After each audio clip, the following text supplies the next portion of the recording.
A person he has eaten contaminated chicken, eggs, meat, milk. That person eats everything of this or whatever. And after a few hours, he suffers from nausea, vomiting, diarrhea, fever, abdominal cramps. And that is Salmonella gastroenteritis. Salmonellosis also we can call it. And what is Salmonella? It is a gram-negative bacillus, HELPS, we know HELPS, except L which is Listeria monocytogenes, which is gram-positive. So Salmonella is gram-negative bacillus, motile enteric pathogen. It enters through contaminated food and water, mainly attacks small intestine and especially ileum, the DJI, the distal part of small intestine as well as intestinal mucosa. What happens in the body? Not like cholera, Salmonella, it does not mainly act by toxin-mediated hypersecretion, just the way cholera does. Instead, it invades the intestinal mucosa. Then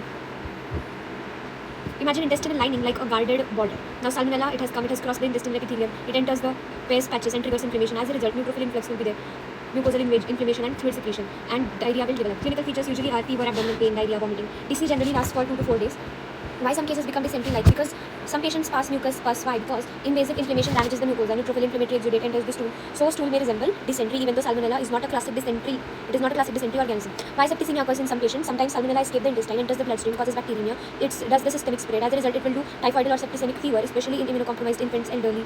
In lab diagnosis during Salmonellosis, we do stool culture because organism is shed in the feces. In food poisoning outbreaks, culture can also be done from suspected food sample.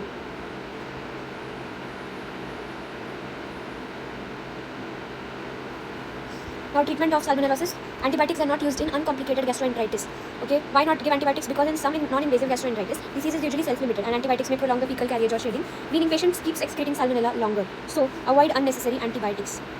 When are antibiotics needed? Only in severe invasive disease, in septicemia, immunocompromised patients, because their bacteria has entered the deeper tissues and the bloodstream. Prevention of Salmonellosis or Salmonella gastroenteritis.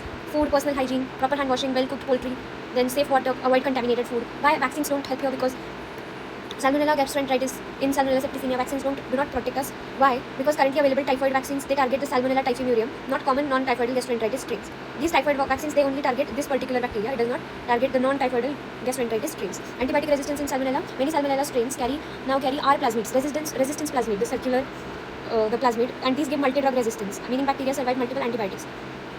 First major resistant strain was Salmonella typhimurium, phage type 29, identified in England, then spread widely. National Reference Center in India, NSEC, National Salmonella and Escherichia Center is there. Located at Kasoli, Central Research Institute, Kasoli, functions serotyping the Salmonella, epidemiological tracking, research support. Okay, NSEC, National Salmonella and Escherichia Center. What is the difference between Salmonella and cholera? Cholera we will discuss after this in detail, but let us first discuss what is Salmonella. It will cause by invasion septicemia is its main danger. Invasive inflammation it will do. Fever is common. Stools inflammatory. Blood pus may occur. In cholera, secretory toxin is the mechanism. Fever is usually absent in cholera patients. Stool is rice water. Blood pus is absent, and blood or pus is absent, and main danger is dehydration shock in cholera. Okay. So answer this. Why are antibiotics avoided in uncomplicated Salmonella gastroenteritis? Because it is self-limiting. Why can Salmonella stool contain mucus and pus? Because of the inflammation it can do. How does Salmonella produce septicemia? Difference between Salmonella diarrhea and cholera diarrhea. What is the role of R plasmid in Salmonella? Resistance plasmid. It provides resistance to multiple drugs. Now it's time to discuss about the Escherichia coli and the diseases caused by it. Then we'll discuss about cholera. So now first imagine that the intestine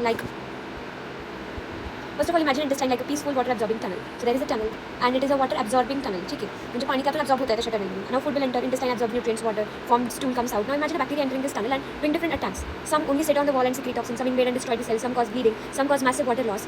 That is exactly what we will be talking now. Escherichia coli. E. coli. Primarily, it acts on the small intestine and sometimes large intestine. So primarily the small intestine. Now, normally E. coli lives peacefully inside our colon, but some strains acquire plasmids, toxin, fimbriae, and virulence genes and become dangerous. ठीक है? तर असे जे strains आहेत जे की ज्यांनी प्लाझ्मिड, toxin, फिम्ब्रिक, virulence gene acquired केले तर ते डेंजरस झालेले आहेत आपल्यासाठी. नेक्स्ट ई कोलायचं बेसिक स्ट्रक्चर कसं आहे? ग्राम नेगेटिव्ह रॉड आहे. नंतर मोटाईल बिकॉज पेरिट्रायकस फ्लॅजेला असतो, फ्लॅजेला ऑल अराउंड, आणि काही strains have capsule, fimbriae. So rod body आहे बॅक्टेरियाची, फ्लॅजेला आहे मुवमेंट करण्यासाठी, फिम्ब्री आहे, स्टिकिंग हुक्स आहे. अँटीजन्स ऑफ ई कोलाय कोणते? सगळ्यात आधी हे अँटीजन्स म्हणजे ना आयडेंटिटी कार्ड्स आहेत त्या बॅक्टेरियाचे. ओ अँटीजन जे आहेत ते सोमॅटिक अँटीजन असतं, लायकोपोलिसॅकराइड वॉलवरती ते असतं. ते एंडोटॉक्सिन ॲक्टिव्हिटी करतं, फेगोसायटोसिस होऊ देत नाही आणि व्हिरुलन्स इन्क्रीज करतं. Enteropathogenic strains belong to letter O groups like O26, O55, O111. H antigen पण असतं, तर हे एच अँटीजन फ्लॅजेलावरती असतं, हे टायपिंगसाठी यूज करतात. O157:H7 हा जो आहे ना फेमस एंटेरोहिमोरेजिक ई कोलायचा स्ट्रेन आहे. त्याच्यामध्ये कोणता? O अँटीजन 157 वाला आणि एच अँटीजन त्याच्या फ्लॅजेलावरती. ठीक आहे. आणि ओ कुठे असतो? LPS वरती. के अँटीजन कुठे आहे? Capsule antigen. Capsule protects from phagocytosis, immune attack seen in neonatal meningitis strains. अच्छा, तर हा जो आहे कॅप्सूलवरती असतो काही स्ट्रेन्सच्या, आणि तो फेगोसायटोसिस होऊ देत नाही हा अँटीजन, म्हणजे जर न्यूट्रोफिल मॅक्रोफेज आले तर हे सो त्याला खाऊ देत नाही. एफ अँटीजन पण आहे, fimbrial antigen. Fimbriae help bacteria attach to. H antigen पण ते फ्लॅजेलावरती होतं, जो सिंगल फ्लॅजेला असतो त्याच्यावरती एच अँटीजन होतं. पण हा जो एफ फिम्ब्रीवाला जो छोटे छोटे फिम्ब्री असतात ना त्याचा antigen help the bacteria, fimbriae help bacteria to attach to intestinal cells and without attachment bacteria get washed away by intestinal fluid. So attachment is the first step of disease which is helped by the F antigen. Next बघायचे toxins of E coli. Heat labile toxin आणि heat stable toxin आणि verotoxin shiga like toxin. Types of diarrhoeagenic E coli.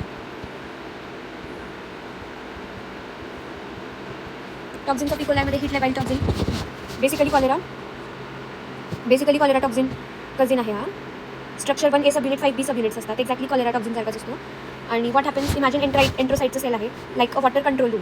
एंट्रोसाइट म्हणजे intestinal सेलला ना आपण एका water control room सारखं imagine करूया. नॉर्मली वॉटर ॲब्झॉर्प्शन आणि सिक्रेशन बॅलन्स्ड असतं, ॲब्झॉर्ब आणि सिक्रेट करून. म्हणजे आता टॉक्सिन येतो, कोणता टॉक्सिन हा हीट लेबाइल टॉक्सिन येतो तेव्हा बी सबयुनिट जो आहे याचा, याच्यामध्ये 5 B सबयुनिट असतात आणि एकच A सबयुनिट असतो. मग जो बी जेव्हा येतो तेव्हा GM1 रिसेप्टरला बाइंड होतो. GMचा फॉर्म बघून घेतलं. नंतर A सबयुनिट सेलमध्ये एंटर होतो, एमध्ये तो एंटर होतो आणि ॲडिनाइल सायक्लेज ॲक्टिवेट करतो, सायक्लिक एम्पी वाढवतो. As a result massive water secretion. मग हे सायक्लिक त्याला वाढवलं की मग ते CFTR जीन जो आहे ना, CFTR जीन जो की क्लोराईड चॅनलला आपला ओपन करत असतो ना, तर मग तो ओपन होतो. मग क्लोराईड ह्युमनमध्ये जातं, वॉटर जातं, इलेक्ट्रोलाइट्स जातात, वॉटरी डायरिया होतो. सो LT म्हणजे lots of toilet water. Labile toxin. Next आहे heat stable toxin. Instead of cyclic AMP this toxin increases cyclic GMP. त्याच्यामुळे वॉटर सिक्रेशन होतं आणि वॉटर डायरिया असतो. हिट्स फक्त डिफरन्स आहे GMPचा, बाकी काम करते सेमच करते. पेरोटॉक्सिन शिगालाइक टॉक्सिन कसं करतो, हा डेंजरस असतो, प्रोटीन सिंथेसिस होऊ देत नाही. तो वॅस्क्युलर एपिथिलियमला एंडोथिलियमला डॅमेज करतो. As a result bleeding, haemorrhagic colitis, haemolytic uraemic disease, haemolytic uraemic syndrome होतो. हा या शिगाटॉक्सिनमुळे, पेरोटॉक्सिन. आणि कशामुळे होतं, वॅस्क्युलर एंडोथिलियम खराब केल्यामुळे हे सगळ्या गोष्टी होतात. आणि ते seen in EHEC entero haemorrhagic इकोलायमध्ये बघितलं जातं हे. नेक्स्ट आहे टाइप्स ऑफ डायरियाजेनिक इकोलाई. हे ना हे रिअल हार्ट ऑफ चॅप्टर म्हणते याला, types of diarrhoeagenic E coli. EPEC entero pathogenic E coli. हा इन्फेंट्समध्ये नर्सरी आउटब्रेक्समध्ये मिळतो. हा ना इंटेस्टिनल म्युकोजाला अटॅच होतो, इन्वेड नाही करत, टॉक्सिन पण प्रोड्यूस नाही करत, पण हा डॅमेज करतो ॲब्झॉर्प्शन. तो कसं अटॅच होतो ना, मग अटॅचमेंट करून ते ॲब्झॉर्प्शनला डॅमेज करतो. Think like a bacteria sitting over the intestine and blocking the absorption. That is entero pathogenic E coli आणि इन्फेंटाईल डायरिया कॉज करतो. नेक्स्ट आहे ETEC एंटेरो टॉक्सिजेनिक इकोलाई. हा इटेक एक्सप्रेस आपण आधीपासून बघत आलं, ट्रॅव्हलर्स डायरिया कॉज करतो. Person from developed country visits endemic region, drinks contaminated water, gets water diarrhoea. Mechanism काय uses fimbriae, LT toxin, ST toxin, water diarrhoea होतो, invasion नाही होत, ब्लड पस नाही आहे स्टूलमध्ये, ओनली वॉटर लॉस आहे. हे डायरियाजेनिक आहेत म्हणजे फक्त वॉटर लॉसच करणार आहेत, वॉटर इलेक्ट्रोलाइट लॉस. नंतर आहे EIEC एंट्रो इन्व्हेसिव्ह इकोलाई. हा शिगेल्यासारखा बिहेव करतो. हा जो आहे ना इंटेस्टिनल एपिथिलियल सेलला इन्व्हेड करतो, मग इन्फ्लेमेशन, अल्सरेशन, ब्लड म्युकस सगळं स्टूलमध्ये येतं, मग ते डिसेंट्री आहे. तर मग इन्व्हेसिव्ह आहे त्यामुळे इंजरी आहे, डिसेंट्री होतं, म्हणजे स्टूलमध्ये ब्लड आले ना, ब्लड म्युकस. नंतर फोर्थ इकोलायचा डायरियाजेनिक स्ट्रेन आहे की एंटेरो हिमोरेजिक इकोलाई. इथं पण आपल्याला काय दिसणार आहे, बरेच गोष्टी दिसणार आहेत, 5 अजून येतात. तर मग द सेलिब्रिटी विलन आहे हा. कोणता, ह्याच्यामध्ये काय O157H7 असतं. हा वेरोटॉक्सिन शिगालाइक टॉक्सिन प्रोड्यूस करतो. मग ते काय करतो, ब्लड वेसलला डॅमेज करतो. कोणाच्या ब्लड वेसलला इंटेस्टाइनच्या हिमोरेजिक कोलायटिस होतो. मग टॉक्सिन जो आहे तो किडनीमध्ये गेल्यानंतर तिथला पण एंडोथिलियलची इंजरी करतो, मायक्रोथ्रोम्बाय फॉर्म होतात, रिनल फेलियर होतं. As a result हिमोलायटिक uraemic syndrome होतो. याच्यामध्ये ट्रायड आपलं हिमोलायटिक अनिमिया, थ्रोम्बोसाइटोपिनिया आणि acute renal failure, specially in children आणि एल्डरली. ठीक आहे, हिमोलायटिक अनिमिया, थ्रोम्बोसाइटोपिनिया आणि अक्यूट रिनल फेलियर. मायक्रोथ्रोम्बाय बनलेत ना, त्याच्यामुळे थ्रोम्बोसाइटोपिनिया झाला. ठीक आहे. नंतर आहे EAEC एंटेरो ॲग्रिगेटिव्ह इकोलाई. आणि लास्ट आहे DAEC डिफ्युजली ॲडिरंट इकोलाई. तर हा जो एंटेरो ॲग्रिगेटिव्ह आहे ना, तर तो स्टॅक्ड ब्रिक पॅटर्न फॉर्म करतो. त्याच्यामुळं आपला सेल, आपलं इंटेस्टिनलचं जे ल्युमन असतं ना, त्याची जी वॉल असते ना, जे इंटेस्टिनल एपिथिलियम आहे ना, तिचं स्टॅक्ड ब्रिक पॅटर्न फॉर्म करतो आणि पर्सिस्टंट डायरिया होतो. हे मला एवढं नाही कळलं, एकदा बघून घेऊ असते. DAEC डिफ्युजली ॲडिरंट म्हणजे bacteria uniformly coat the cell surface and seen in children greater than 12 months. Lab diagnosis of diarrhoeagenic E coli कसं करायचं. इकोलाई नॉर्मल फ्लोर असतो, so simply finding E coli in stool म्हणजे काहीच इम्पॉर्टंटच नाही. त्यामुळे तुम्हाला टॉक्सिन, विरुलन्स, जीन इन्व्हेजिनेबिलिटी याची आयडेंटिफाय करावं लागेल. PCR, DNA प्रोब आणि ELISA टिश्यू कल्चर असे हे सगळं करून आपल्याला करावं लागेल. त्याच्या ट्रीटमेंटमध्ये आपण अँटीबायोटिक नाही यूज करत, कारण की टॉक्सिन मिडिएटेड जे सगळे इकोलाई आहेत तर ते सेल्फ लिमिटेड असतात. म्हणजे टॉक्सिन मिडिएटेड आपल्याला आहेत आणि सेल्फ लिमिटेड ते बॅक्टेरिया आहेत, त्याच्यामुळे अँटीबायोटिक नाही द्यायचे. मेन ट्रीटमेंट त्याची फ्लूइड आणि इलेक्ट्रोलाइट करेक्शन आहे, प्रिव्हेंशन, हायजीन, सेफ फूड आणि क्लीन वॉटर. नंतर आपल्याला तर कॉलेरा बघायचं. हे आधी प्रश्न बघून घ्या की